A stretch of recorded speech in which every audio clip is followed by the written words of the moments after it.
And Sheila and I are really proud to stand together and unite us all for parents around the world to stop this happening to our precious babies. And we want to thank from the bottom of our hearts the Nation of Islam for being brave and standing up for our children.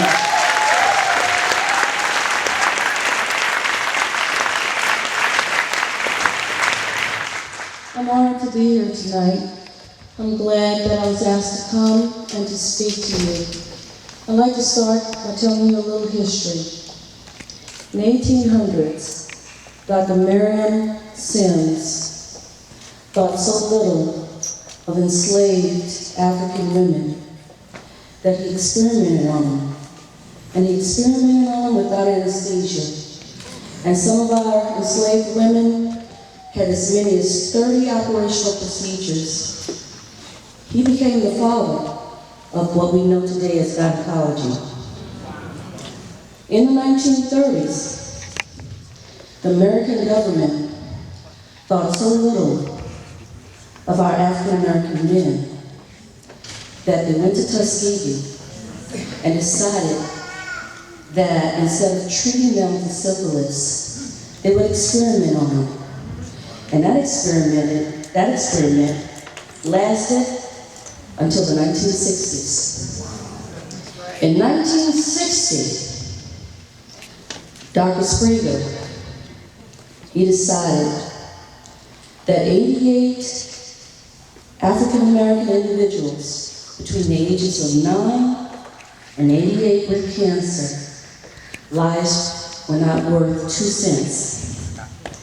And he quadrupled the dose of radiation. He burned them and he maimed them. And that experiment lasted from 1960 to 1971.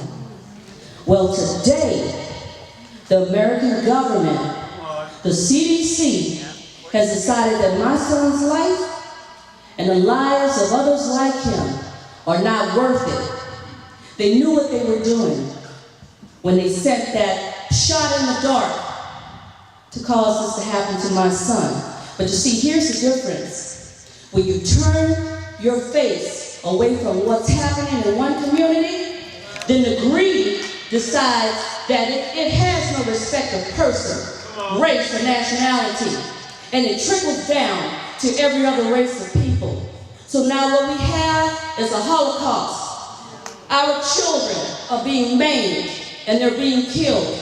And you've got a government sitting in Washington, D.C. that doesn't think enough to subpoena Dr. Thompson, who came out and said what they were doing. So what we have to do today is to take back our communities, take back our children. And how do we do that?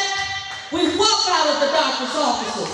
We decide, no, we're not going to take that shot in the dark. We take our children out of the school system because the only thing they understand is money. Education is not free. You pay taxes for it, and it's certainly not appropriate.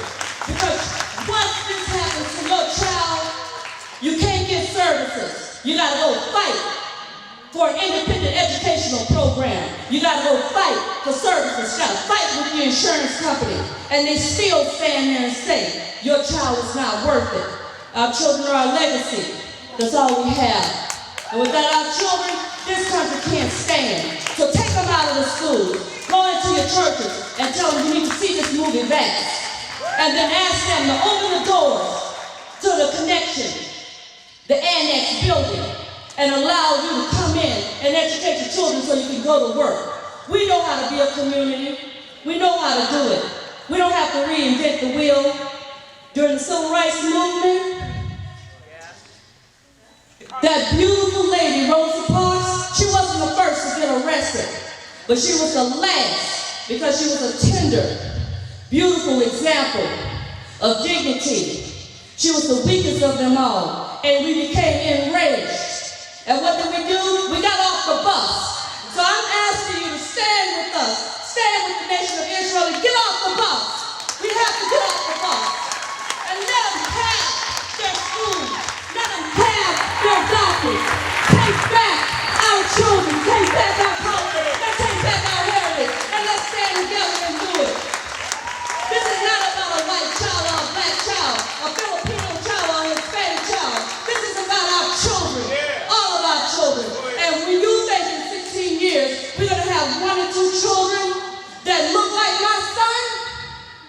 That's too much. That's too big of a price to pay. And I'm asking you to stand with us. Stand with the Nation of Islam. Stand with us as Christians. Stand with us as agnostics, atheists, but stand on behalf of our children.